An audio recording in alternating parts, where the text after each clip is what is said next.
ఏంట్రా sir new year plans ఏంటి? ఇప్పుడే ఎందుకురా, డిసెంబర్లో చూసుకుందాం. నెక్స్ట్ మంతే కదరా December. Next month oh my god, oh shit, నాయన ఫ్లాష్ మ్యాన్. ఒరే మొన్నే కదా జాన్యురీ అయింది, ఆర్సీబీ కప్పు కొట్టింది, అప్పుడే డిసెంబర్ వచ్చేస్తుందా? Yes we can't do anything.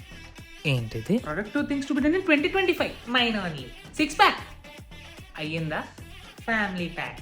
Dear Prime Minister, this is to inform you that year by year years are running faster. Please take consideration this and look this. పక్కింటి అమ్మాయితో లేచిపోవాలా? లేచిపోయావా? అది వేరే ఎవరితో లేచిపోయింది. ఏదో ఆలోచిస్తున్నావు చెప్పు. జనవరి వచ్చింది, సంక్రాంతి వచ్చింది, ఉగాది, వినాయక చవితి, దివాళీ కూడా వచ్చాయి. మధ్యలో రోజులన్నీ ఏమైపోయి? I want to know that. స్కూల్లో ఉన్నప్పుడు అసలు టైం అయ్యేది కాదు, ఇప్పుడే దానికి ఎక్కడ లేని కంగారు అంతా. రాసి పెట్టుకో 2026 లో ఎలాగైనా కంబ్యాక్ ఇస్తాను. దేవదాస్ సార్, మీరు ఎందుకు నా కోసం ఇవన్నీ చేస్తున్నారు? ఈ ఇయర్ ఎలాగైనా కంబ్యాక్ ఇవ్వాలి, ఈ ఇయర్ ఎలాగైనా కంబ్యాక్ ఇవ్వాలి, ఈ ఇయర్ ఎలాగైనా కంబ్యాక్ ఇవ్వాలి.